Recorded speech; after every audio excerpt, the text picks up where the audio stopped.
तू मेरो मेर पर्वत स्वामी, ओट गही मैं तेरी।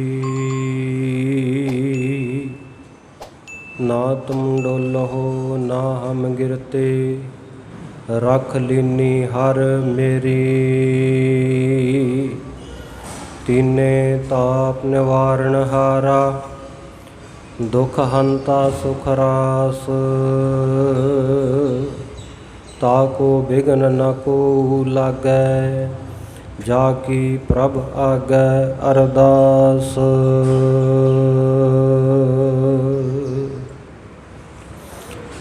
परम सत्कारयोग सतगुरां दी साजी नवाजी गुरु प्यारी गुरु सवारी साध संगत जीओ। जुगो जुग अटल गुरता गद्दी ते शुभायमान, पतित पावन भगत वशल किरपा दे खजाने सतगुरु साहिबो श्री गुरु ग्रंथ साहिब महाराज सच्चे पातशाह जी की अपार किरपा रहमत बख्शिश हो रही है। गरीब नवाज सच्चे पातशाह जी की बख्शिश का सदका गुरु चरणों विच सतगुरां दे पवित्र अस्थान गुरुद्वारा शहीद बाबा निहाल सिंह जी नगर तलन जिला जलंधर विखे दुआबे की धरती के उत्ते आपां जुड़ बैठे हाँ। विशेष करके अज जो हफ्तावारी समागम है, जिस कारण संगतां दी विशेष इकत्तरता हर हफ्ते हुंदी है। अज भी आप जी दूर दराडियां तो चल के नगर दीयां संगतां, इलाका निवासी संगतां, देशां विदेशां तो संगतां पहुँचे हो। गरीब नवाज सच्चे पातशाह के चरणों के विच आके आपो अपनियां अरदासां बेनतियां करके सतगुरु साहिब जी तो खुशियां प्राप्त कर रहे हो। गरीब नवाज सच्चे पातशाह किरपा करन, सब दी यात्रा सफली करन, सब दीयां मनोभावनावां गुरमत अनुसार संपूर्ण करन। क्योंकि गुरु के दर के उत्ते जदों भी गुरु का सिख आउंदा है, जिस तरह की भी भावना लैके अरदास करदा है, सतगुर सच्चे पातशाह सब की भावना पूरी करते हैं। जी की बिरथा होए सो गुर पै अरदास कर। जो तेरे मन की भावना है वह गुरु चरणों विच आके कह दे अरदास बेनती के रूप विच। सुआओ सरबत विचारां की सांझ तो पहला बड़े प्यार दे नाल साहिब श्री गुरु गोबिंद सिंह साहिब महाराज सच्चे पातशाह जी वालों सिख कौम नूं चढ़ती कला का प्रतीक जो गुरफतेह बख्शिश की गई है, सो शिष्टाचार के नाते सतगुरु का हुक्म वजाउंदियां होयां प्यार नाल गुरफतेह की सांझ करिए। दोवें हाथ जोड़ के सीस झुका के सतगुरु जी नूं आखो जी वाहिगुरु जी का खालसा वाहिगुरु जी की फतेह। जो मंगै ठाकुर अपने ते सोई सोई देवै, नानक दास मुख ते जो बोलै इहां उहां सच होवै। ऐसा सतगुरु नानक देव महाराज सच्चे पातशाह जी का यह दर घर है। इत्थे शरधा भावना दे नाल आके जो भी मंग लैंदा है, जिहदे उत्ते सतगुरु जी नदर कर दिंदे आ, जिहदे उत्ते किरपा दृष्टि कर दिंदे है, जिहदे पूर्वले कर्म जाग पैंदे है, उहनूं सतगुरां दे दीदार भी हुंदे है ते जन्मां जन्मांतरां दे पाप भी कट्टे जांदे है। क्योंकि साडा सतगुरु ऐसा है, तिन्ने तरह दे तापां नूं निवारण वाला है। तीने ताप निवारण हारा, दुख हंता सुख रास। ताको बिघन न को लागै, जाकी प्रभ आगै अरदास। जिन्हें सतगुरु जी के चरणों में आके बेनती कर लई, अरदास कर लई, उन्हां दे तां सारे तरह के बिघन कट्टे जाते हैं। गुर का शब्द रखवारे चौकी चौगिरद हमारे, राम नाम मन लागा जम लज्जा ए कर भागा। प्रभ जी तू मेरो सुख दाता, बंधन काट करे मन निर्मल पूर्ण पुरख विधाता। गुरु की शरण कोई भावना नाल आवे तां सही, ताती वाव न लगई पार ब्रह्म सरनाई। चौगिरद हमारा रामकार दुख लगै ना भाई। अज जिथे आपां इस वरे दे विच धन धन सतगुरु तेग बहादुर साहब महाराज जिन्हों आपां भावना दे नाल हिंद की चादर, धर्म की चादर, धर्म रक्षक भी कहने हाँ, जिन्हों ने कलयुग दे विच बहुत वड्डा साका कीता। ते ये किसी आम बंदे ने नहीं लिखिया होया। ਸਤਿਗੁਰੂ ਸ੍ਰੀ ਗੁਰੂ ਗੋਬਿੰਦ ਸਿੰਘ ਸਾਹਿਬ ਮਹਾਰਾਜ ਜੀ ਨੇ ਆਪਣੀ ਕਲਮ ਦੁਆਰਾ ਇਹ ਸ਼ਬਦ ਲਿਖ ਦਿੱਤੇ ਹੈ ਕਿ ਤਿਲਕ ਜੰਯੂ ਰਾਖਾ ਪ੍ਰਭ ਤਾਕਾ ਕੀਨੋ ਵੱਡੋ ਕਲੂ ਮਹਿ ਸਾਕਾ। ਸਾਧਨ ਹੇਤ ਇਤੀ ਜਨ ਕਰੀ ਸੀਸ ਦਿਆ ਪਰ ਸੀ ਨਾ ਉਚਰੀ।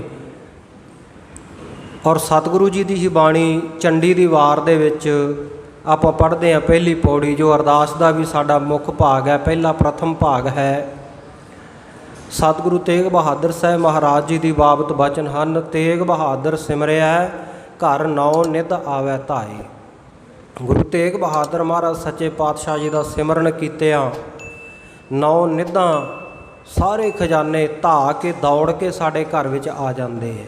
ਪ੍ਰਤੱਖ ਘਰ ਦੇ ਵਿੱਚ ਵੀ ਅਤੇ ਸਾਡਾ ਜਿਹੜਾ ਹਿਰਦੇ ਰੂਪੀ ਘਰ ਹੈ ਇਹਦੇ ਵਿੱਚ ਵੀ ਸ਼ੁਭ ਗੁਣਾ ਰੂਪੀ ਜਿਹੜੇ ਖਜ਼ਾਨੇ ਉਹਨਾਂ ਦੇ ਨਾਲ ਭਰਪੂਰ ਹੋ ਜਾਂਦਾ ਸਾਡਾ ਜਿਹੜਾ ਹਿਰਦਾ ਘਰ ਹੈ। ਸਭ ਥਾਈਂ ਹੋਏ ਸਹਾਈ। ਸਤਿਗੁਰੂ ਤੇਗ ਬਹਾਦਰ ਸਾਹਿਬ ਮਹਾਰਾਜ ਸਭ ਥਾਈਂ ਸਹਾਇਤਾ ਕਰਨ ਵਾਲੇ ਹਨ। ਗੁਰੂ ਨਾਨਕ ਦੀ ਜੋਤ ਹਰ ਜਗ੍ਹਾ 'ਤੇ ਸਹਾਇਤਾ ਕਰਦੀ ਹੈ। ਸਤਿਗੁਰੂ ਸੱਚੇ ਪਾਤਸ਼ਾਹ ਜੀ ਦਾ 400 ਸਾਲਾ ਆਗਮਨ ਪੁਰਬ ਇਸ ਵਰ੍ਹੇ ਵਿੱਚ ਗੁਰੂ ਕੀਆਂ ਸੰਗਤਾਂ ਨੇ ਮਨਾ ਰਹੀਆਂ ਅਤੇ ਪੂਰਾ ਸਾਲ ਭਰ ਮਨਾਉਂਦੀਆਂ ਰਹਿਣਗੀਆਂ। ਪਰ ਆਪ ਸਭ ਨੂੰ ਪਤਾ ਹੈ ਕਿ ਕਰੋਨਾ ਵਰਗੀ ਮਹਾਂਮਾਰੀ ਦੇ ਭਿਆਨਕ ਫੈਲਾਅ ਦੇ ਕਾਰਨ ਜੋ ਬਹੁਤ ਸਾਰੀਆਂ ਪਾਬੰਦੀਆਂ ਪ੍ਰਸ਼ਾਸਨ ਦੇ ਵੱਲੋਂ ਲਾਈਆਂ ਗਈਆਂ, ਸਰਕਾਰਾਂ ਵੱਲੋਂ ਲਾਈਆਂ ਗਈਆਂ, ਲੋਕਾਂ ਦੀ ਸਿਹਤ ਸਹੂਲਤ ਨੂੰ ਮੁੱਖ ਰੱਖਦਿਆਂ ਹੋਇਆਂ, ਸੋ ਜਿਸ ਕਾਰਨ ਬਹੁਤੀਆਂ ਸੰਗਤਾਂ ਦੀ ਇਕੱਤਰਤਾ ਓਨੇ ਵੱਡੇ ਪੱਧਰ 'ਤੇ ਨਹੀਂ ਹੋ ਸਕੀ। 400 ਸਾਲਾ ਸਤਿਗੁਰੂ ਸਾਹਿਬ ਜੀ ਦਾ ਮਨਾਉਣ ਦੀ ਬਾਬਤ ਖਾਤਰ ਜਿੰਨੇ ਵੱਡੇ ਪੱਧਰ 'ਤੇ ਸੰਗਤਾਂ ਦੇ ਵਿੱਚ ਉਤਸ਼ਾਹ ਸੀ, ਪਰ ਫਿਰ ਵੀ ਭਾਵਨਾ ਵਾਲੀਆਂ ਗੁਰੂ ਕੀਆਂ ਸੰਗਤਾਂ ਪਹੁੰਚੀਆਂ, ਉਹਨਾਂ ਨੇ ਪਰਵਾਹ ਨਹੀਂ ਕੀਤੀ, ਕਿਉਂਕਿ ਗੁਰੂ ਚਰਨਾਂ ਵਿੱਚ ਤਾਂ ਆ ਕੇ ਤਾਪ ਗਵਾਇਆ ਗੁਰ ਪੂਰੇ ਵਾਜੇ ਅਨਹਦ ਤੂਰੇ। ਸਤਿਗੁਰ ਸੱਚੇ ਪਾਤਸ਼ਾਹ ਜੀ ਤਾਂ ਸਭ ਪ੍ਰਕਾਰ ਦੇ ਤਾਪ ਖਤਮ ਕਰਨ ਵਾਲੇ ਆ। ਤਿੰਨੇ ਤਾਪ ਨਿਵਾਰਨ ਹਾਰਾ, ਦੁੱਖ ਹੰਤਾ ਸੁਖ ਰਾਸ। ਅੱਜ ਸਾਵਧਾਨੀਆਂ ਵਰਤਣ ਦੀ ਲੋੜ ਹੈ। ਜੋ ਸਿਹਤ ਦੇ ਜੋ ਮਾਹਰ ਹਨ, ਡਾਕਟਰ ਹਨ, ਵਿਗਿਆਨੀ ਹਨ, ਉਹਨਾਂ ਵੱਲੋਂ ਜੋ ਸਾਨੂੰ ਹਦਾਇਤਾਂ ਦਿੱਤੀਆਂ ਜਾ ਰਹੀਆਂ ਹੈ, ਇੱਕ ਦੂਸਰੇ ਤੋਂ ਦੂਰ ਰਹਿਣਾ, ਮੂੰਹ ਦੇ ਉੱਤੇ ਜਾਂ ਨਕਾਬ ਮਾਸਕ ਪਹਿਨ ਕੇ ਰੱਖਣਾ, ਕਿਸੇ ਦੇ ਨਾਲ ਹੱਥ ਨਹੀਂ ਮਿਲਾਉਣਾ। ਸੋ ਇਹਨਾਂ ਸਾਰੀਆਂ ਚੀਜ਼ਾਂ ਨੂੰ ਆਪਾਂ ਧਿਆਨ ਦੇ ਵਿੱਚ ਰੱਖੀਏ। ਸਾਵਧਾਨੀ ਆਪਾਂ ਰੱਖਣੀ ਹੈ, ਕਿਰਪਾ ਗੁਰੂ ਸਾਹਿਬ ਨੇ ਕਰਨੀ ਹੈ। ਕਿਉਂਕਿ ਕਈ ਵਾਰ ਹੁੰਦਾ ਹੈ ਕਿ ਸਾਵਧਾਨੀਆਂ ਰੱਖਦਿਆਂ ਵੀ ਜੇ ਗੁਰੂ ਦੀ ਕਿਰਪਾ ਨਾ ਹੋਵੇ, ਨਾ ਨਦਰ ਉਪੱਠੀ ਜੇ ਕਰੇ, ਤਾਂ ਫਿਰ ਗੁਰਮੁਖ ਪਿਆਰਿਓ ਬਹੁਤੀਆਂ ਸਾਵਧਾਨੀਆਂ ਰੱਖਣ ਵਾਲੇ ਵੀ ਚਲੇ ਜਾਂਦੇ ਹੈ, ਅਤੇ ਕਈ ਜਿਹੜੇ ਸੰਗਤਾਂ ਵਿੱਚ ਵਿਚਰ ਕੇ ਸੇਵਾ ਕਰਨ ਵਾਲੇ ਹੈ, ਸੋ ਉਹਨਾਂ ਦੀ ਵੀ ਗੁਰੂ ਲਾਜ ਰੱਖਦਾ ਹੈ, ਉਹਨਾਂ ਦੇ ਉੱਤੇ ਕਿਰਪਾ ਰੱਖਦਾ ਹੈ। ਵੱਡੀ ਗੱਲ ਤਾਂ ਗੁਰੂ ਦੀ ਕਿਰਪਾ ਦੀ ਹੈ। ਅਤੇ ਚਲੋ ਖੈਰ, ਸਤਿਗੁਰ ਸੱਚੇ ਪਾਤਸ਼ਾਹ ਜੀ ਨੇ ਸਾਨੂੰ ਪਹਿਲਾਂ ਹੀ ਸਿਧਾਂਤ ਬਖਸ਼ੇ ਹੋਏ ਹੈ ਵੀ ਹੱਥ ਜੋੜ ਕੇ ਦੂਰੋਂ ਗੁਰਫਤਿਹ ਦੀ ਸਾਂਝ ਕਰੋ, ਕਿਸੇ ਦਾ ਜੂਠਾ ਨਹੀਂ ਖਾਣਾ। ਸੋ ਇਸੇ ਪ੍ਰਕਾਰ ਹੀ ਗੁਰੂ ਕੀਆਂ ਸੰਗਤਾਂ ਨੇ ਸਤਿਗੁਰ ਸੱਚੇ ਪਾਤਸ਼ਾਹ ਜੀ ਦੀਆਂ ਸਿੱਖਿਆਵਾਂ ਨੂੰ ਮੰਨਦਿਆਂ ਹੋਇਆਂ, ਜਿਹੜੇ ਭਾਈ ਕਿਸੇ ਦਾ ਜੂਠਾ ਨਹੀਂ ਖਾਂਦੇ, ਕਿਸੇ ਦੇ ਬਹੁਤਾ ਨੇੜੇ ਨਹੀਂ ਹੁੰਦੇ, ਹੱਥ ਨਹੀਂ ਮਿਲਾਉਂਦੇ, ਸੋ ਉਹ ਤਨ ਦੇ ਤੌਰ 'ਤੇ ਵੀ ਅਰੋਗ ਰਹਿੰਦੇ ਆ, ਅਤੇ ਗੁਰੂ ਕੀ ਸਿੱਖਿਆ ਮੰਨ ਕੇ ਮਾਨਸਿਕ ਤੌਰ ਦੇ ਉੱਤੇ ਵੀ ਉਹਨਾਂ ਨੂੰ ਖੁਸ਼ੀ ਮਿਲਦੀ ਹੈ, ਗੁਰੂ ਕੀ ਨਜ਼ਰ ਦੇ ਪਾਤਰ ਬਣਦੇ ਆ। ਸਤਿਗੁਰੂ ਸੱਚੇ ਪਾਤਸ਼ਾਹ ਕਿਰਪਾ ਕਰਨ।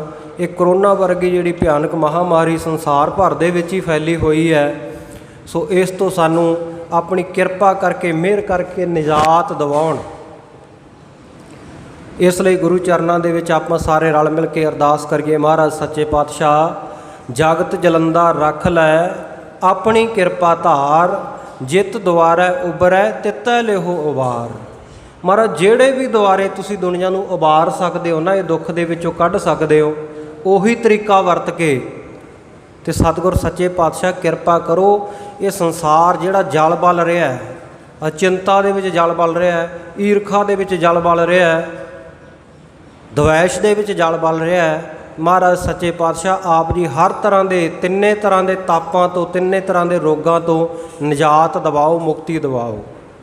3 ਪ੍ਰਕਾਰ ਦੇ ਤਾਪ ਕਿਹੜੇ ਹੈ? ਜਿਹੜਾ ਗੁਰਬਾਣੀ ਵਿੱਚ ਸ਼ਬਦ ਆਉਂਦਾ, ਤਿੰਨੇ ਤਾਪ ਨਿਵਾਰਨ ਹਾਰਾ, ਦੁੱਖ ਹੰਤਾ ਸੁਖ ਰਾਸ। ਦੁੱਖਾਂ ਨੂੰ ਹੰਤਾ ਕਰਨ ਵਾਲਾ, ਨਾਸ਼ ਕਰਨ ਵਾਲਾ, ਅਤੇ ਸੁੱਖਾਂ ਦਾ ਰਾਸ ਖਜ਼ਾਨਾ ਬਖਸ਼ਣ ਵਾਲਾ। ਸੁੱਖਾਂ ਦੀ ਪੈਦਾਇਸ਼ ਕਰਨ ਵਾਲਾ ਜਿਹੜਾ ਸਤਿਗੁਰੂ ਹੈ, ਸੁੱਖਾਂ ਦੀ ਪੂੰਜੀ ਬਖਸ਼ਣ ਵਾਲਾ ਜੋ ਸਤਿਗੁਰੂ ਹੈ, ਉਹ ਕਿਹੜੇ 3 ਪ੍ਰਕਾਰ ਦੇ ਤਾਪ ਹਨ? ਦੁੱਖ ਰੋਗ ਸੰਤਾਪ ਉਤਰੇ ਸੁਣੀ ਸੱਚੀ ਬਾਣੀ ਆਪਾਂ ਪੜ੍ਹਦੇ ਹਾਂ। ਆਦਿ ਵਿਆਧੀ ਅਤੇ ਉਪਾਧੀ 3 ਪ੍ਰਕਾਰ ਦੀ ਵੰਡ ਇਹਨਾਂ ਤਾਪਾਂ ਦੀ ਕੀਤੀ ਜਾਂਦੀ ਹੈ। ਆਦਿ ਤਾਂ ਗੁਰਮੁਖ ਪਿਆਰੋ ਜਿਹੜੇ ਹੈਗੇ ਮਾਨਸਿਕ ਰੋਗ, ਦਿਮਾਗੀ ਟੈਨਸ਼ਨਾਂ, ਡਿਪਰੈਸ਼ਨ ਆ, ਸਾਨੂੰ ਮਾਨਸਿਕ ਤੌਰ ਦੇ ਉੱਤੇ ਕੋਈ ਪੀੜਾ ਹੈ, ਉਹਨੂੰ ਆਦਿ ਕਹਿੰਦੇ ਆ। ਅਤੇ ਵਿਆਧੀ ਜਿਹੜੇ ਗੁਰਮੁਖ ਪਿਆਰੋ ਬੈ ਕਫ ਵਾਤ ਇਤਿਆਦਿਕ ਦੇ ਵਿਗਾੜ ਤੋਂ ਪੈਦਾ ਹੋਣ ਵਾਲੇ ਰੋਗ ਹੈ, ਸਰੀਰਕ ਰੋਗ ਹੈ, ਸਰੀਰਕ ਤਾਪ ਹੈ, ਉਹਨੂੰ ਵਿਆਧੀ ਕਿਹਾ ਜਾਂਦਾ ਹੈ। ਅਤੇ ਉਪਾਦ ਜਾਂ ਉਪਾਧੀ ਜਿਹੜੇ ਉੱਪਰੋਂ ਆ ਕੇ ਪੈਂਦੇ ਹੈ, ਜਿਵੇਂ ਅਚਨਚੇਤ ਹੀ ਕੋਈ ਕਿਸੇ ਨੇ ਸਾਡੇ 'ਤੇ ਹਮਲਾ ਕਰ ਦਿੱਤਾ, ਕਿਸੇ ਨਾਲ ਲੜਾਈ ਝਗੜਾ ਹੋ ਗਿਆ, ਡਾਂਗ ਸੋਟਾ ਹੋ ਗਿਆ, ਇਹ ਵੀ ਇੱਕ ਤਰ੍ਹਾਂ ਦਾ ਤਾਪ ਹੀ ਹੈ ਨਾ, ਇੱਕ ਤਰ੍ਹਾਂ ਦਾ ਰੋਗ ਹੀ ਹੈ। ਸੋ ਸਤਿਗੁਰੂ ਨਾਨਕ ਦੇਵ ਮਹਾਰਾਜ ਸੱਚੇ ਪਾਤਸ਼ਾਹ ਜੀ ਦਾ ਘਰ ਇਹਨਾਂ 3 ਪ੍ਰਕਾਰ ਦੇ ਤਾਪਾਂ ਨੂੰ ਦੂਰ ਕਰਨ ਵਾਲਾ ਹੈ। ਅਤੇ ਮਹਾਰਾਜ ਸੱਚੇ ਪਾਤਸ਼ਾਹ ਜੀ ਨੇ ਪ੍ਰਤੱਖ ਰੂਪ ਦੇ ਵਿੱਚ ਵੀ ਬਹੁਤ ਜਗ੍ਹਾ ਜਗ੍ਹਾ ਦੇ ਉੱਤੇ ਜਾ ਕੇ ਰੋਗੀਆਂ ਦੇ ਰੋਗ ਦੂਰ ਕੀਤੇ। ਇਸੇ ਕਰਕੇ ਆਪਾਂ ਕਹਿੰਦੇ ਹਾਂ, ਮੇਰਾ ਵੈਦ ਗੁਰੂ ਗੋਬਿੰਦਾ, ਹਰ ਹਰ ਨਾਮ ਔਖਦ ਮੁਖ ਦੇਵੈ, ਕਾਟੈ ਜਮ ਕੀ ਫੰਦਾ। ਮੇਰਾ ਸਤਿਗੁਰੂ ਹੈ ਨਾ ਜਿਹੜਾ, ਉਹ ਪੂਰਾ ਵੈਦ ਹੈ, ਪੂਰਾ ਡਾਕਟਰ ਹੈ। ਦੁਨੀਆ ਦੇ ਡਾਕਟਰ ਅਧੂਰੇ ਹੈ, ਉਹਨਾਂ ਕੋਲ ਹਰ ਰੋਗ ਦੀ ਬਿਮਾਰੀ ਦਾ ਹਰ ਰੋਗ ਦਾ, ਹਰ ਬਿਮਾਰੀ ਦਾ ਇਲਾਜ ਨਹੀਂ ਹੁੰਦਾ, ਹਰ ਰੋਗ ਦੀ ਦਵਾਈ ਨਹੀਂ ਹੁੰਦੀ, ਹਰ ਮਰਜ਼ ਦਾ ਇਲਾਜ ਨਹੀਂ ਕਰ ਸਕਦੇ। ਪਰ ਸਤਿਗੁਰੂ ਸੱਚੇ ਪਾਤਸ਼ਾਹ ਐਸੇ ਆ ਵੀ ਹਰ ਪ੍ਰਕਾਰ ਦੇ 3 ਤਰ੍ਹਾਂ ਦੇ ਰੋਗ ਵੀ ਕੱਟ ਦਿੰਦੇ ਆ, ਅਤੇ ਈਵਨ ਕੱਟ ਹੈ ਜਮ ਕੀ ਫੰਦਾ, ਜਮਾਂ ਦੀਆਂ ਫਾਹੀਆਂ ਨੂੰ ਵੀ ਕੱਟਣ ਦੇ ਸਮਰੱਥ ਹੈ ਸਤਿਗੁਰੂ ਜੀ। ਸਤਿਗੁਰੂ ਤੇਗ ਬਹਾਦਰ ਸਾਹਿਬ ਮਹਾਰਾਜ ਸੱਚੇ ਪਾਤਸ਼ਾਹ ਜੀ ਦੇ 400 ਸਾਲਾ ਆਗਮਨ ਪੁਰਬ ਨੂੰ ਮੁੱਖ ਰੱਖਦਿਆਂ ਹੋਇਆਂ ਆਪਾਂ ਹਰ ਐਤਵਾਰ ਸਤਿਗੁਰੂ ਸੱਚੇ ਪਾਤਸ਼ਾਹ ਜੀ ਦੇ ਜੀਵਨ ਇਤਿਹਾਸ ਵਿੱਚੋਂ ਕੋਈ ਨਾ ਕੋਈ ਪਵਿੱਤਰ ਪ੍ਰਸੰਗ ਵਿਚਾਰਦੇ ਹਾਂ। ਸਤਿਗੁਰੂ ਤੇਗ ਬਹਾਦਰ ਸਾਹਿਬ ਮਹਾਰਾਜ ਸੱਚੇ ਪਾਤਸ਼ਾਹ ਜਦੋਂ ਮਾਲਵਾ ਰਟਨ ਉਹਨਾਂ ਨੇ ਕੀਤਾ, ਸ਼੍ਰੀ ਅਨੰਦਪੁਰ ਸਾਹਿਬ ਤੋਂ ਚੱਲ ਕੇ ਮਾਲਵੇ ਦੇ ਵਿੱਚ ਗਏ, ਵੱਖ-ਵੱਖ ਪਿੰਡਾਂ ਦੇ ਵਿੱਚੋਂ, ਨਗਰਾਂ ਦੇ ਵਿੱਚੋਂ ਸੰਗਤਾਂ ਨੂੰ ਤਾਰਦੇ ਹੋਏ ਬਰਨਾਲੇ ਦੇ ਏਰੀਏ ਦੇ ਵਿੱਚ ਸਤਿਗੁਰੂ ਜੀ ਪਹੁੰਚੇ ਹੈ। ਇੱਥੇ ਸੇਖੇ ਨਗਰ ਦੇ ਵਿੱਚ, ਜਿੱਥੋਂ ਦਾ ਚੌਧਰੀ ਤਲੋਕਾ ਸੀ, ਜ਼ਿਮੀਂਦਾਰ ਜਿਹੜਾ ਜਵੰਦੇ ਗੋਤ ਦੇ ਸਨ, ਸੋ ਉਹਨਾਂ ਦੇ ਨਗਰ ਦੇ ਵਿੱਚ ਕੁਝ ਦੇਰ ਰੁਕੇ। ਪਰ ਇਹ ਜਵੰਦੇ ਨੇ ਸਤਿਗੁਰੂ ਜੀ ਦਾ ਕੋਈ ਆਦਰ ਸਤਿਕਾਰ ਨਾ ਕੀਤਾ, ਕਿਉਂਕਿ ਇੱਕ ਵੈਰਾਗੀ ਦਾ ਚੇਲਾ ਸੀ ਅਤੇ 22 ਪਿੰਡਾਂ ਦਾ ਇਹ ਸਰਦਾਰ ਸੀ। ਇੱਕ ਤਾਂ ਜੋ ਪੂਲੇ ਨਥਾਣੇ ਦਾ ਇਲਾਕਾ, ਜਿੱਥੇ 6ਵੇਂ ਪਾਤਸ਼ਾਹ ਜੀ ਨੇ ਚਰਨ ਪਾਏ ਆ, 7ਵੇਂ ਪਾਤਸ਼ਾਹ ਨੇ ਚਰਨ ਪਾਏ ਆ, ਮਹਾਰਾਜ ਦੀ ਜੰਗ ਹੋਈ ਹੈ, ਉਹ ਸਿੱਧੂਆਂ ਦਾ ਇਲਾਕਾ, ਸਿੱਧੂਆਂ ਦੇ 22 ਪਿੰਡ, ਉਹਨੂੰ ਬਾਈਆ ਕਿਹਾ ਜਾਂਦਾ ਹੈ। ਅਤੇ ਇੱਕ ਗੁਰਮੁਖ ਪਿਆਰਿਓ, ਇਹ ਬਰਨਾਲੇ ਦਾ ਜਿਹੜਾ ਇਲਾਕਾ ਸੀ ਨਾ, ਇਹ 22 ਪਿੰਡ ਇਹ ਜਵੰਦੇ ਗੋਤ ਦੇ ਜ਼ਿਮੀਂਦਾਰਾਂ ਦੇ ਸਨ, ਇਹਨੂੰ ਵੀ ਬਾਈਆ ਕਿਹਾ ਜਾਂਦਾ ਸੀ। ਸੋ ਸਤਿਗੁਰ ਸੱਚੇ ਪਾਤਸ਼ਾਹ ਜੀ ਇੱਥੇ ਆਏ, ਇਹਨਾਂ ਨੇ ਕੋਈ ਆਦਰ ਭਾਵ ਸਤਿਕਾਰ ਨਾ ਕੀਤਾ ਬਹੁਤਾ। ਇਹ ਤਲੋਕਾ ਆ ਕੇ ਨਾ ਮਿਲਿਆ ਆਪਣੇ ਉਹ ਅਖੌਤੀ ਗੁਰੂ ਦੇ ਕਹੇ 'ਤੇ। ਸੋ ਇਹ ਵੱਖਰਾ ਪ੍ਰਸੰਗ ਹੈ, ਕਦੇ ਫੇਰ ਸਤਿਗੁਰੂ ਕਿਰਪਾ ਕਰਨ ਆਪਾਂ ਵਿਚਾਰਾਂਗੇ। ਸਤਿਗੁਰੂ ਨੇ ਉੱਥੇ ਵਚਨ ਵੀ ਕੀਤੇ ਕਿ ਜਵੰਦੇ ਅਕਲ ਦੇ ਅੰਧੇ, ਨਾ ਰਹੇਗਾ ਬਾਈਆ ਅਤੇ ਨਾ ਰਹੇਗਾ ਤੇਈਆ, ਕਿ ਭਾਵ ਇੱਥੋਂ ਉਜੜ ਜਾਣਗੇ। ਫਿਰ ਇਹ ਉਜੜ ਕੇ ਮੇਰਠ ਵਾਲੇ ਇਲਾਕੇ ਵਿੱਚ ਚਲੇ ਗਏ ਸਨ। ਬਾਅਦ ਵਿੱਚ ਇਹਨਾਂ ਨੇ ਸਤਿਗੁਰੂ ਜੀ ਤੋਂ ਭੁੱਲ ਵੀ ਬਖਸ਼ਾਈ। ਸੋ ਸਤਿਗੁਰੂ ਜੀ ਇਹ ਸੇਖੇ ਨਗਰ ਤੋਂ ਬਾਅਦ ਕੱਟੂ ਨਗਰ ਵਿੱਚ ਜਾਂਦੇ ਹੈ, ਉੱਥੇ ਗੁਰੂ ਕੀਆਂ ਸੰਗਤਾਂ ਨੂੰ ਤਾਰ ਕੇ ਫਰਵਾਹੀ ਨਗਰ ਵਿੱਚ ਜਾਂਦੇ ਹੈ। ਫਰਵਾਹੀ ਨਗਰ ਤੋਂ ਬਾਅਦ ਬਰਨਾਲੇ ਦੇ ਬਿਲਕੁਲ ਨਾਲ ਲੱਗਦਾ ਨਗਰ ਹੰਡਿਆਏ ਨਗਰ ਹੈ, ਹੰਡਿਆਇਆ ਵੀ ਕਹਿੰਦੇ ਆ ਉਹਨੂੰ। ਹੰਡਿਆਏ ਨਗਰ ਦੇ ਵਿੱਚ ਸਤਿਗੁਰੂ ਤੇਗ ਬਹਾਦਰ ਸਾਹਿਬ ਮਹਾਰਾਜ ਸੱਚੇ ਪਾਤਸ਼ਾਹ ਜੀ ਜਾ ਕੇ ਚਰਨ ਪਾਉਂਦੇ ਹੈ। ਨਗਰ ਦੇ ਬਾਹਰ-ਵਾਰ ਇੱਕ ਬਹੁਤ ਵੱਡਾ ਬੋਹੜ ਦਾ ਦਰਖਤ ਹੈ, ਬੜਾ ਫੈਲਿਆ ਹੋਇਆ, ਬੜੀਆਂ ਸ਼ਾਖਾਵਾਂ, ਟਾਹਣੀਆਂ ਟਾਹਣੇ ਉਹਦੇ ਦੂਰ ਦੂਰ ਤੱਕ ਫੈਲੇ ਹੋਏ ਆ, ਹਰਿਆ ਭਰਿਆ ਦਰਖਤ। ਅਤੇ ਸਤਿਗੁਰੂ ਤੇਗ ਬਹਾਦਰ ਸਾਹਿਬ ਮਹਾਰਾਜ ਸੱਚੇ ਪਾਤਸ਼ਾਹ ਸਿੱਖਾਂ ਦੇ ਸਮੇਤ ਉਸ ਬੋਹੜ ਦੇ ਦਰਖਤ ਹੇਠਾਂ ਜਾ ਕੇ ਸਤਿਗੁਰੂ ਜੀ ਨੇ ਆਸਣ ਕੀਤਾ, ਬਿਰਾਜ ਗਏ। ਸਤਿਗੁਰੂ ਜੀ ਨੂੰ ਬੈਠਿਆਂ ਕੁਝ ਹੀ ਸਮਾਂ ਹੋਇਆ ਸੀ ਕਿ ਬੋਹੜ ਦੇ ਦਰਖਤ ਦੇ ਐਨ ਦੂਜੇ ਪਾਸੇ ਸਤਿਗੁਰੂ ਜੀ ਦੀ ਨਜ਼ਰ ਪਈ ਕਿ ਇੱਕ ਮਨੁੱਖ ਧਰਤੀ ਦੇ ਉੱਤੇ ਲੇਟਿਆ ਹੋਇਆ ਹਾਏ ਹਾਏ ਕਰਕੇ ਕੁਰਲਾ ਰਿਹਾ। ਉਹਦੀ ਕੁਰਲਾਹਟ ਦੀ ਆਵਾਜ਼ ਕੰਨਾਂ ਦੇ ਵਿੱਚ ਪਈ। ਸਤਿਗੁਰਾਂ ਨੇ ਪੁੱਛਿਆ, ਕਹਿੰਦੇ ਭਾਈ ਆਹ ਕੌਣ ਹੈ ਜਿਹੜਾ ਧਰਤੀ ਦੇ ਉੱਤੇ ਲੇਟ ਰਿਹਾ ਅਤੇ ਹਾਏ ਬੂ ਕਰ ਰਿਹਾ ਹੈ, ਇਹਨੂੰ ਕੀ ਦੁੱਖ ਹੈ? ਇੰਨੀ ਦੇਰ ਨੂੰ उस नगर के हंडियाए नगर के दो मनुख कोई होर उत्थे पहुँचे। उन्होंने आके दसिया, कहते महाराज सच्चे पातशाह जी साडे नगर दे विच ताप की बीमारी वबा फैल गई है, महामारी फैली हुई है। महामारी गुरमुख उहनूं कहंदे आ जिहड़ी एक तो दूजे नूं छूत दीआं बीमारियां जिवें लग जांदियां ना, ते व्यापक पੱਧਰ ਦੇ ਉੱਤੇ ਜਦੋਂ कोई बीमारी फैल जाए उहनूं महामारी कहा जाता है। जिवें प्लेग दीआं बीमारियां पहलां बहुत फैलदियां सन, चूहिਆਂ ਨੂੰ ਪਹਿਲਾਂ ਇਹ ਪਲੇਗ ਦੀ ਬਿਮਾਰੀ ਹੋਣੀ, ਉਹਨਾਂ ਦੇ ਵਿੱਚੋਂ ਜਿਹੜੇ ਪਿੱਸੂ ਨਿਕਲਣੇ ਤੇ ਉਹ ਮਨੁੱਖਾਂ ਦੇ ਉਹਨਾਂ ਨੇ ਦੰਦੀ ਵੱਢ ਲੈਣੀ, ਲੜ ਜਾਣਾ ਤੇ ਉਹ ਬਿਮਾਰੀ ਮਨੁੱਖਾਂ ਨੂੰ ਹੋ ਜਾਣੀ। ਤੇ ਇਸ ਤਰ੍ਹਾਂ ਬਹੁਤ ਬਿਮਾਰੀਆਂ ਕਈ ਵਾਰੀ ਇਲਾਕਿਆਂ ਦੇ ਇਲਾਕੇ ਸੁੰਨਸਾਨ ਹੋ ਜਾਂਦੇ ਸਨ, ਇੰਨੀਆਂ ਲੋਥਾਂ ਦੇ ਢੇਰ ਲੱਗਦੇ ਸਨ, ਇੰਨੇ ਲੋਕਾਂ ਦੀ ਮੌਤ ਹੋ ਜਾਂਦੀ ਸੀ। ਸੋ ਸਤਿਗੁਰ ਸੱਚੇ ਪਾਤਸ਼ਾਹ ਜੀ ਨੂੰ ਇਹਨਾਂ ਨੇ ਜਿਹੜੇ ਦੋ ਮਨੁੱਖ ਨਗਰ ਦੇ ਆਏ ਸੀ ਦੱਸਿਆ, ਕਹਿੰਦੇ ਮਹਾਰਾਜ ਸੱਚੇ ਪਾਤਸ਼ਾਹ ਜੀ ਸਾਡੇ ਨਗਰ ਦੇ ਵਿੱਚ ਇਹ ਤਾਪ ਦੀ ਬਿਮਾਰੀ ਫੈਲੀ ਹੋਈ ਆ, ਜਵਰ ਹੋਇਆ ਬਹੁਤੇ ਲੋਕਾਂ ਨੂੰ, ਘਰ ਘਰ ਹੀ ਮਰੀਜ਼ ਪਏ ਆ।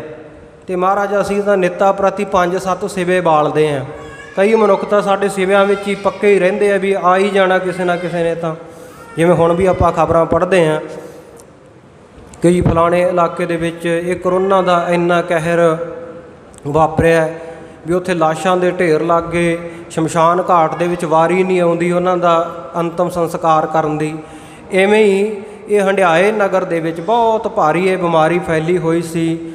ਕਹਿੰਦੇ ਮਹਾਰਾਜ ਇਹ ਜਿਹੜਾ ਮਨੁੱਖ ਪਿਆ ਨਾ, ਇਹਨੂੰ ਵੀ ਬੁਖਾਰ ਹੋਇਆ, ਬਹੁਤ ਜ਼ਿਆਦਾ ਤੇਜ਼ ਬੁਖਾਰ ਹੈ, ਰੰਗੇ ਦਾ ਪੀਲਾ ਹੋਇਆ ਪਿਆ, ਸਰੀਰ ਵਿੱਚ ਪੀੜਾ ਉੱਠ ਰਹੀਆਂ। ਮਹਾਰਾਜ ਸੱਚੇ ਪਾਤਸ਼ਾਹ ਕਹਿੰਦੇ ਘਰ ਕਿਉਂ ਨਹੀਂ ਜਾਂਦਾ ਆਪਣੇ? ਮਹਾਰਾਜ ਘਰ ਕਿਵੇਂ ਜਾਵੇ, ਸਰੀਰ ਕਮਜ਼ੋਰ ਇੰਨਾ ਹੋਇਆ ਪਿਆ, ਉੱਠ ਕੇ ਤੁਰ ਨਹੀਂ ਹੁੰਦਾ ਇਹਦੇ ਤੋਂ, ਹਾਏ ਕੁਰਲਾਟ ਕਰ ਰਿਹਾ ਸਰੀਰ, ਇਹਦਾ ਅੱਗ ਦੇ ਵਾਂਗੂ ਤਪ ਰਿਹਾ, ਸਰੀਰ ਦੇ ਵਿੱਚ ਪੀੜਾ ਉੱਠ ਰਹੀ ਹੈ, ਕਦੇ ਉੱਠ ਕੇ ਬਹਿ ਜਾਂਦਾ ਹੈ, ਕਦੇ ਫੇਰ ਲੰਮਾ ਪੈ ਜਾਂਦਾ ਹੈ, ਕਦੇ ਅੰਗੜਾਈਆਂ ਭਰਦਾ ਹੈ, ਕਦੇ ਉਬਾਸੀਆਂ ਲੈਂਦਾ ਹੈ। ਗੁਰਮੁਖੋ ਜਿਹਨੂੰ ਬੁਖਾਰ ਹੋਇਆ ਹੋਵੇ ਨਾ ਬਹੁਤ ਤੇਜ਼, ਉਹਨੂੰ ਪਤਾ ਹੁੰਦਾ ਵੀ ਇਹ ਬੁਖਾਰ ਦਾ ਦੁੱਖ ਕਿੰਨਾ ਹੁੰਦਾ, ਕਿਵੇਂ ਇਹ ਸਰੀਰ ਨੂੰ ਖਿੱਚ ਕੇ ਰੱਖ ਦਿੰਦਾ ਹੈ। ਇਸੇ ਕਰਕੇ ਖਾਲਸੇ ਦੀ ਬੋਲੀ ਦੇ ਵਿੱਚ ਨਾ ਇਹ ਬੁਖਾਰ ਨੂੰ ਆਕੜ ਭੰਨ ਕਿਹਾ ਜਾਂਦਾ, ਕਿਉਂਕਿ ਆਕੜ ਭੰਨ ਕੇ ਰੱਖ ਦਿੰਦਾ, ਵੱਡੇ ਵੱਡੇ ਹੈਂਕੜਬਾਜ਼ਾਂ ਦੀ ਜਿਹਨੂੰ ਹੋ ਜੇ।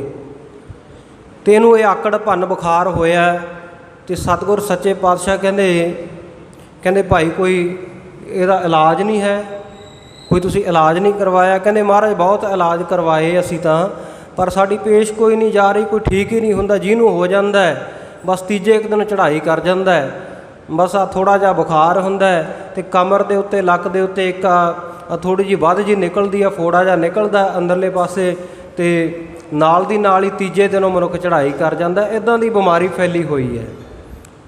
ਅਤੇ ਤੁਸੀਂ ਸਾਧੂ ਮਹਾਤਮਾ ਹੋ, ਜੇ ਤੁਹਾਡੇ ਕੋਲ ਕੋਈ ਉਪਚਾਰ ਹੈ, ਕੋਈ ਇਲਾਜ ਹੈ, ਤੁਸੀਂ ਕੁਝ ਕਰ ਸਕਦੇ ਹੋ ਤਾਂ ਆਪ ਜੀ ਕਿਰਪਾ ਕਰੋ। ਸਤਿਗੁਰੂ ਜੀ ਨੇ ਉੱਧਰ ਨੂੰ ਜਦੋਂ ਨਜ਼ਰ ਮਾਰੀ, ਉਹ ਮਰੀਜ਼ ਦੇ ਉੱਤੇ, ਉਹ ਰੋਗੀ ਦੇ ਉੱਤੇ ਸਤਿਗੁਰੂ ਦੀ ਨਿਗਾਹ ਪਈ, ਅਤੇ ਸਤਿਗੁਰੂ ਦੀ ਨਿਗਾਹ ਦੇ ਵਿੱਚ ਤਾਂ ਅੰਮ੍ਰਿਤ ਵਰਦਾ ਨਾ, ਅੰਮ੍ਰਿਤ ਦ੍ਰਿਸ਼ਟ ਪੇਖੈ ਹੋਏ ਸੰਤ। ਸਤਿਗੁਰੂ ਜੀ ਜਿੱਧਰ ਨੂੰ ਨਜ਼ਰ ਮਾਰ ਦੇਣ, ਕਿਰਪਾ ਕਟਾਖ ਅਵਲੋਕਨ ਕੀਨੋ ਦਾਸ ਕਾ ਦੁੱਖ ਵਧਾਰਿਓ, ਆਪਣੇ ਦਾਸਾਂ ਦੇ ਸੇਵਕਾਂ ਦੇ ਦੁੱਖ ਦੂਰ ਕਰ ਦਿੰਦੇ ਆ ਸਤਿਗੁਰ ਸੱਚੇ ਪਾਤਸ਼ਾਹ। ਸਤਿਗੁਰ ਸੱਚੇ ਪਾਤਸ਼ਾਹ ਨੇ ਵੇਖਿਆ ਨੇੜੇ ਇੱਕ ਛੋਟਾ ਜਿਹਾ ਟੋਆ, ਛੋਟਾ ਜਿਹਾ ਛੱਪੜ ਜਿਹਾ, ਅਤੇ ਸਤਿਗੁਰ ਸੱਚੇ ਪਾਤਸ਼ਾਹ ਨੇ ਉਹਨਾਂ ਮਨੁੱਖਾਂ ਨੂੰ ਦੋਵਾਂ ਨੂੰ ਆਖਿਆ, ਬੰਦਿਆਂ ਨੂੰ, ਕਹਿੰਦੇ ਭਾਈ ਇਉਂ ਕਰੋ, ਤੁਸੀਂ ਦੋਵੇਂ ਨਾ, ਜੇ ਇਹ ਆਪ ਉੱਠ ਕੇ ਨਹੀਂ ਤੁਰ ਸਕਦਾ, ਇਹਨੂੰ ਫੜ ਕੇ ਅਤੇ ਆਹ ਜਿਹੜਾ ਸਾਹਮਣੇ ਜਲ ਆ ਨਾ, ਇਹਦੇ ਵਿੱਚ ਇਸ਼ਨਾਨ ਕਰਾ ਦਿਓ। ਸਤਿਗੁਰੂ ਦੇ ਹੁਕਮ ਨੂੰ ਸੱਤ ਕਰਕੇ ਮੰਨ ਕੇ ਉਹ ਜਲ ਦੇ ਨੇੜੇ ਲੈ ਗਏ, ਉਹਦਾ ਇਸ਼ਨਾਨ ਕਰਵਾਇਆ। ਬਸ ਜਿਉਂ ਹੀ ਉਹਦੇ ਸਰੀਰ ਨੂੰ ਗੁਰਮੁਖ ਪਿਆਰੇ ਉਹ ਠੰਡਾ ਜਲ ਛੋਹਿਆ, ਜਿੱਥੇ ਜਿੱਥੇ ਜਲ ਲੱਗਦਾ ਜਾ ਰਿਹਾ, ਉੱਥੇ ਉੱਥੇ ਬੁਖਾਰ ਉਤਰਦਾ ਜਾਂਦਾ। ਫਿਰ ਇਹਨੇ ਆਪ ਚੰਗੀ ਤਰ੍ਹਾਂ ਇਸ਼ਨਾਨ ਕੀਤਾ, ਬਿਲਕੁਲ ਨਵਾਂ ਨਰੋਆ ਹੋ ਕੇ, ਨਿਰੋਗ ਹੋ ਕੇ, ਅਤੇ ਸਤਿਗੁਰ ਸੱਚੇ ਪਾਤਸ਼ਾਹ ਜੀ ਦੇ ਆ ਕੇ ਚਰਨੀ ਢਹਿ ਪਿਆ। ਸਤਿਗੁਰ ਨੇ ਕਿਰਪਾ ਕਰ ਦਿੱਤੀ ਨਾ, ਪੂਰਬ ਕਰਮ ਅੰਕੁਰ ਜਬ ਪ੍ਰਗਟੇ, ਭੇਟਿਓ ਪੁਰਖ ਰਸ ਕੈ ਬੈਰਾਗੀ, ਮਿਟਿਓ ਅੰਧੇਰ ਮਿਲਤ ਹਰ ਨਾਨਕ, ਜਨਮ ਜਨਮ ਕੀ ਸੋਈ ਜਾਗੀ। ਇਹਦੀ ਜਨਮਾਂ ਜਨਮਾਂਤਰਾਂ ਦੀ ਸੁੱਤੀ ਹੋਈ ਕਿਸਮਤ ਜਾਗੀ ਹੈ, ਅਤੇ ਸਾਰੇ ਹੰਡਿਆਏ ਨਗਰ ਦੇ ਵੀ ਭਾਗ ਜਾਗਣ ਲੱਗੇ ਆ। ਅੱਜ ਜਦੋਂ ਸੁਣਿਆ ਵੀ ਫਲਾਣਾ ਬੰਦਾ, ਉਹਨੂੰ ਬੜਾ ਇਹ ਜਿਹੜਾ ਰੋਗ ਸੀ ਬੁਖਾਰ ਦਾ, ਬਹੁਤ ਦੁਖੀ ਸੀ, ਬੜਾ ਤੰਗ ਸੀ, ਉਹ ਠੀਕ ਹੋ ਗਿਆ, ਅਤੇ ਬਸ ਫਿਰ ਕੀ ਸੀ, ਗੁਰਮੁਖ ਪਿਆਰੋ ਨਗਰ ਦੇ ਲੋਕ ਭੱਜ ਤੁਰੇ ਜਦੋਂ ਨਗਰ ਦੇ ਵਿੱਚ ਖਬਰ ਫੈਲ ਗਈ। क्योंकि आप दुखी होकर ही गुरु घर वाल भजते हैं ना, गुरु वाल। सुखों के विच कौन आउंदा है? दुखी होके। गुरबाणी कहती है दुख लागै तां राम पुकारा है। ਜਦੋਂ ਦੁਖੀ ਹੁੰਦੇ ਹਾਂ ਉਦੋਂ ਆਪਾਂ ਰਾਮ ਵਾਹਿਗੁਰੂ ਪਰਮੇਸ਼ਰ ਅੱਲਾ ਨੂੰ ਚੇਤੇ ਕਰਦੇ ਹਾਂ, ਯਾਦ ਕਰਦੇ। ਸਾਰਾ ਨਗਰ ਆ ਗਿਆ ਕਤਾਰ ਬੰਨ੍ਹ ਕੇ। ਮਹਾਰਾਜ ਸੱਚੇ ਪਾਤਸ਼ਾਹ ਸਾਡੇ ਵਾਸਤੇ ਕੀ ਹੁਕਮ ਹੈ? ਸਤਿਗੁਰੂ ਜੀ ਕਹਿੰਦੇ ਵਾਰੋ ਵਾਰੀ ਸਿਰ ਇਸ ਛੱਪੜੀ ਦੇ ਵਿੱਚ, ਇਸ ਸਰੋਵਰ ਦੇ ਵਿੱਚ ਇਸ਼ਨਾਨ ਕਰਦੇ ਜਾਓ, ਠੀਕ ਹੋ ਜਾਓਗੇ। ਅਤੇ ਸਤਿਗੁਰੂ ਨੇ ਕਿਰਪਾ ਕੀਤੀ, ਸਾਰੇ ਨਗਰ ਦਾ ਬੁਖਾਰ ਉੱਥੋਂ ਦੂਰ ਹੋਇਆ। ਅਤੇ ਸਤਿਗੁਰੂ ਨੇ ਵਰ ਦਿੱਤਾ, ਕਹਿੰਦੇ ਇਹ ਗੁਰੂ ਕਾ ਸਰੋਵਰ ਹੈ, ਗੁਰੂ ਸਰ ਹੈ। ਅੱਜ ਵੀ ਹੰਡਿਆਏ ਨਗਰ ਦੀ ਧਰਤੀ ਦੇ ਉੱਤੇ ਸਤਿਗੁਰਾਂ ਦਾ ਉਹ ਪਾਵਨ ਅਸਥਾਨ ਬਣਿਆ ਹੋਇਆ ਹੈ। ਅਤੇ ਸਤਿਗੁਰ ਸੱਚੇ ਪਾਤਸ਼ਾਹ ਜੀ ਦਾ ਪਵਿੱਤਰ ਸਰੋਵਰ, ਸੰਗਤਾਂ ਭਾਵਨਾ ਦੇ ਨਾਲ ਉੱਥੇ ਇਸ਼ਨਾਨ ਕਰਦੀਆਂ ਵੀ ਸਾਡੇ ਬਜ਼ੁਰਗਾਂ ਦੀ ਬਿਮਾਰੀ ਨੂੰ ਇੱਥੇ ਧੰਨ ਗੁਰੂ ਤੇਗ ਬਹਾਦਰ ਸਾਹਿਬ ਮਹਾਰਾਜ ਨੇ ਠੀਕ ਕੀਤਾ ਸੀ। ਸਾਰੇ ਨਗਰ ਨੇ ਬੜੀ ਭਾਵਨਾ ਦੇ ਨਾਲ ਸੇਵਾ ਕੀਤੀ ਅਤੇ ਸਤਿਗੁਰ ਨੇ ਮਿਹਰ ਕੀਤੀ। ਤਾਪ ਗਵਾਇਆ ਗੁਰ ਪੂਰੇ ਵਾਜੇ ਅਨਹਦ ਤੂਰੇ। ਸਤਿਗੁਰ ਸੱਚੇ ਪਾਤਸ਼ਾਹ ਜੀ ਨੇ ਸਾਰਿਆਂ ਦਾ ਤਾਪ ਗਵਾ ਦਿੱਤਾ, ਸਾਰਿਆਂ ਦੇ ਰੋਗ ਦੂਰ ਕਰ ਦਿੱਤੇ। ਐਸੇ ਆਨੰਦ ਪ੍ਰਸੰਨ ਗੁਰੂ ਕੇ ਸਿੱਖ ਹੋਏ। ਸਤਿਗੁਰ ਸੱਚੇ ਪਾਤਸ਼ਾਹ ਨੇ ਖੁਸ਼ੀਆਂ ਬਖਸ਼ੀਆਂ। ਨਾਲ ਆਖਿਆ ਭਾਈ ਜਿਹੜਾ ਵੀ ਇੱਥੇ ਇਸ਼ਨਾਨ ਕਰਦਾ ਜਾਊ, ਇਸ਼ਨਾਨ ਵੀ ਕਰੋ, ਨਾਲ ਨਾਲ ਸਤਿਨਾਮ ਵਾਹਿਗੁਰੂ ਮੰਤਰ ਦਾ ਜਾਪ ਵੀ ਕਰੋ ਅਤੇ ਇਸੇ ਤਰ੍ਹਾਂ ਮੂਲ ਮੰਤਰ ਦਾ ਜਾਪ ਵੀ ਕਰੋ। ਗੁਰਮੁਖ ਨਾਮਦਾਨ ਇਸ਼ਨਾਨ ਸਭੇ ਚੀਜ਼ਾਂ ਸਤਿਗੁਰ ਸੱਚੇ ਪਾਤਸ਼ਾਹ ਜੀ ਨੇ ਇਹ ਗੁਰਮਤਿ ਦੇ ਸਿਧਾਂਤ ਦ੍ਰਿੜ ਕਰਵਾਏ। ਕਿਉਂਕਿ ਸਤਿਗੁਰੂ ਵੈਦ ਆ ਨਾ, ਸਤਿਗੁਰੂ ਹਰ ਪ੍ਰਕਾਰ ਦਾ ਰੋਗ ਕੱਟ ਦਿੰਦਾ। ਮੇਰਾ ਵੈਦ ਗੁਰੂ ਗੋਵਿੰਦਾ ਹਰ ਹਰ ਨਾਮ ਔਖਦ ਮੁਖ ਦੇਵੈ ਕਾਟੈ ਜਮ ਕੀ ਫੰਦਾ। ਇਹ ਬੁਖਾਰ ਇਹ ਬਹੁਤੀ ਵੱਡੀ ਗੱਲ ਨਹੀਂ, ਇਹ ਕਰੋਨਾ ਵਰਗੀਆਂ ਬਿਮਾਰੀਆਂ ਇਹ ਕੋਈ ਬਹੁਤੀ ਵੱਡੀ ਗੱਲ ਨਹੀਂ। ਕਿਉਂਕਿ ਸਤਿਗੁਰੂ ਸਾਡਾ ਸਮਰੱਥ ਹੈ। ਜਦੋਂ ਸਾਡੀ ਭਾਵਨਾ ਇਹ ਬਣ ਜਾਵੇ ਕਿ ਗੁਰੂ ਸਮਰੱਥ ਹੈ, ਗੁਰੂ ਸਭ ਕੁਝ ਕਰ ਸਕਦਾ ਹੈ, ਅਤੇ ਉਸ ਵੇਲੇ ਗੁਰਮੁਖੋ ਹਰ ਪ੍ਰਕਾਰ ਦੇ ਰੋਗਾਂ ਬਿਮਾਰੀਆਂ ਤੋਂ ਸਾਡਾ ਛੁਟਕਾਰਾ ਹੋ ਜਾਂਦਾ ਹੈ। ਗੁਰੂ 'ਤੇ ਭਾਵਨਾ ਰੱਖੀਏ, ਗੁਰੂ ਕੀ ਸਿੱਖੀ 'ਤੇ ਭਾਵਨਾ ਰੱਖੀਏ, ਗੁਰੂ ਚਰਨਾਂ ਵਿੱਚ ਅਰਦਾਸਾਂ ਬੇਨਤੀਆਂ ਕਰਦੇ ਰਹੀਏ। ਅਤੇ ਸਤਿਗੁਰੂ ਨੇ ਜੋ ਵਾਹਿਗੁਰੂ ਮੰਤਰ ਬਖਸ਼ਿਆ, ਜੋ ਮੂਲ ਮੰਤਰ ਬਖਸ਼ਿਆ, ਉਹਦਾ ਜਾਪ, ਸਤਿਗੁਰੂ ਦੀ ਬਾਣੀ ਦਾ ਜਾਪ ਹਮੇਸ਼ਾ ਕਰਦੇ ਰਹੀਏ। ਸਤਿਗੁਰੂ ਕਿਰਪਾ ਕਰਦੇ ਹੈ। ਅਪ੍ਰੈਲ 1972 ਦੀ ਗੱਲ ਹੈ। ਸੰਤ ਬਾਬਾ ਜਰਨੈਲ ਸਿੰਘ ਜੀ ਖਾਲਸਾ ਭਿੰਡਰਾਂ ਵਾਲੇ ਮਹਾਂਪੁਰਖ ਉਸ ਵੇਲੇ ਟਕਸਾਲ ਦੇ ਮੁਖੀ ਨਹੀਂ ਸਨ ਬਣੇ, ਘਰ ਦੇ ਵਿੱਚ ਰਹਿੰਦੇ ਸਨ। ਮੈਰਿਜ ਆਨੰਦ ਕਾਰਜ ਬਾਬਾ ਜੀ ਦਾ ਹੋ ਚੁੱਕਿਆ ਸੀ। ਘਰ ਦੇ ਵਿੱਚ ਇੱਕ ਭੁਜੰਗੀ ਭਾਈ ਈਸ਼ਰ ਸਿੰਘ ਜੀ ਨੇ ਵੀ ਜਨਮ ਲਿਆ ਅਤੇ ਮਹਾਂਪੁਰਖਾਂ ਦੇ ਮਨ ਦਾ ਫੁਰਨਾ ਬਣਿਆ ਕਿ ਧਾਰਮਿਕ ਅਸਥਾਨਾਂ ਦੀ, ਸਤਿਗੁਰ ਦੇ ਇਤਿਹਾਸਕ ਅਸਥਾਨਾਂ ਦੀ ਯਾਤਰਾ ਕਰੀਏ। ਨਗਰ ਰੋਡੇ ਤੋਂ ਯਾਤਰਾ ਆਰੰਭ ਕੀਤੀ। ਨੇੜੇ ਹੀ ਗੁਰਦੁਆਰਾ ਗੁਰੂਸਰ ਸਾਹਿਬ ਛੇਵੇਂ ਪਾਤਸ਼ਾਹ ਜੀ ਦਾ, ਉੱਥੇ ਦਰਸ਼ਨ ਕੀਤੇ। ਲਧਾਈ ਕੇ ਨਗਰ ਛੇਵੇਂ ਪਾਤਸ਼ਾਹ ਜੀ ਦਾ ਇਤਿਹਾਸਕ ਅਸਥਾਨ ਹੈ, ਉੱਥੇ ਦਰਸ਼ਨ ਕੀਤੇ। ਇੱਦਾਂ ਦਰਸ਼ਨ ਕਰਦਿਆਂ ਕਰਦਿਆਂ ਖਡੂਰ ਸਾਹਿਬ ਗੋਇੰਦਵਾਲ ਸਾਹਿਬ ਪਹੁੰਚ ਗਏ। ਗੋਇੰਦਵਾਲ ਸਾਹਿਬ ਰਾਤ ਦਾ ਟਿਕਾਣਾ ਕੀਤਾ। ਉਸ ਵੇਲੇ ਕੋਈ ਆ ਬਹੁਤੀਆਂ ਸਰਾਵਾਂ ਵਗੈਰਾ ਨਹੀਂ ਹੁੰਦੀਆਂ ਸਨ, ਗੁਰਦੁਆਰਿਆਂ ਵਿੱਚ ਰਹਿਣ ਦਾ ਪ੍ਰਬੰਧ ਨਹੀਂ ਸੀ। ਉੱਥੇ ਬਾਹਰ ਵਰਾਂਡੇ ਦੇ ਵਿੱਚ ਹੀ ਛੱਤ ਦੇ ਉੱਤੇ ਨਾ ਦਰੀਆਂ ਵਿਛਾ ਕੇ ਅਤੇ ਉੱਥੇ ਆਰਾਮ ਦੇ ਲਈ ਲੇਟ ਗਏ। ਪਰ ਅਚਨਚੇਤ ਕੀ ਹੋਇਆ, ਭੁਜੰਗੀ ਮਹਾਂਪੁਰਖਾਂ ਦੇ ਵੱਡੇ ਸੁਪੁੱਤਰ ਭਾਈ ਈਸ਼ਰ ਸਿੰਘ ਜੀ ਬਹੁਤ ਬਚਪਨ ਦੀ ਅਵਸਥਾ ਅਤੇ ਉਹਨਾਂ ਨੂੰ ਬਹੁਤ ਤੇਜ਼ ਬੁਖਾਰ ਹੋ ਗਿਆ। ਜਦੋਂ ਬਹੁਤ ਬੁਖਾਰ ਹੋਇਆ ਨਾ ਅਤੇ ਕਾਕਾ ਈਸ਼ਰ ਸਿੰਘ ਉਸ ਵੇਲੇ ਰੋਣ ਲੱਗ ਪਏ। ਭਾਈ ਈਸ਼ਰ ਸਿੰਘ ਜਦੋਂ ਬੁਖਾਰ ਬਹੁਤਾ ਹੋਇਆ ਅਤੇ ਬੱਚਾ ਰੋਂਦਾ ਹੀ ਹੈ, ਰੋਣ ਲੱਗ ਪਏ। 4 ਹੀ ਜਣੇ ਗਏ ਸਨ ਯਾਤਰਾ 'ਤੇ। ਸੰਤ ਮਹਾਂਪੁਰਖ ਆਪ, ਮਹਾਂਪੁਰਖਾਂ ਦੀ ਸੁਪਤਨੀ ਧਰਮ ਸੁਪਤਨੀ ਬੀਬੀ ਪ੍ਰੀਤਮ ਕੌਰ ਜੀ, ਭੁਜੰਗੀ ਕਾਕਾ ਈਸ਼ਰ ਸਿੰਘ ਅਤੇ ਸਿੰਘ ਸਾਹਿਬ ਭਾਈ ਜਸਵੀਰ ਸਿੰਘ ਜੀ ਰੋਡੇ, ਸਾਬਕਾ ਜਥੇਦਾਰ ਸ਼੍ਰੀ ਅਕਾਲ ਤਖਤ ਸਾਹਿਬ। ਬਚਪਨ ਸੀ ਉਹਨਾਂ ਦਾ ਵੀ ਉਸ ਵੇਲੇ, ਸੋ ਭਾਈ ਜਸਵੀਰ ਸਿੰਘ ਜੀ ਵੀ ਉਹਨਾਂ ਦੇ ਨਾਲ ਸਨ। ਜਦੋਂ ਬਾਲਕ ਨੇ, ਭਾਈ ਈਸ਼ਰ ਸਿੰਘ ਨੇ ਬਹੁਤਾ ਰੋਣਾ ਕਰਲਾਉਣਾ ਕੀਤਾ ਨਾ ਬੁਖਾਰ ਦੇ ਨਾਲ, ਆਸੇ ਪਾਸੇ ਵਾਲੇ ਜਿਹੜੇ ਆਰਾਮ ਕਰਦੇ ਸੀ ਉਹ ਤੰਗ ਹੋ ਗਏ। ਉਹ ਕਹਿੰਦੇ ਭਾਈ ਕਾਕੇ ਨੂੰ ਬੁਖਾਰ ਬਹੁਤ ਹੈ ਅਤੇ ਨੇੜੇ ਕਿਸੇ ਡਾਕਟਰ ਦੇ ਕੋਲੇ, ਕਿਸੇ ਵੈਦ ਦੇ ਕੋਲੇ ਲੈ ਜਾਓ। ਅਤੇ ਉਸ ਵੇਲੇ ਮਹਾਂਪੁਰਖ ਕਹਿੰਦੇ ਠੀਕ ਆ ਭਾਈ, ਵੈਦ ਕੋਲੇ ਲੈ ਕੇ ਚੱਲਦੇ ਹਾਂ। ਉਹਨਾਂ ਨੇ ਭਾਈ ਜਸਵੀਰ ਸਿੰਘ ਜੀ ਨੂੰ ਆਖਿਆ,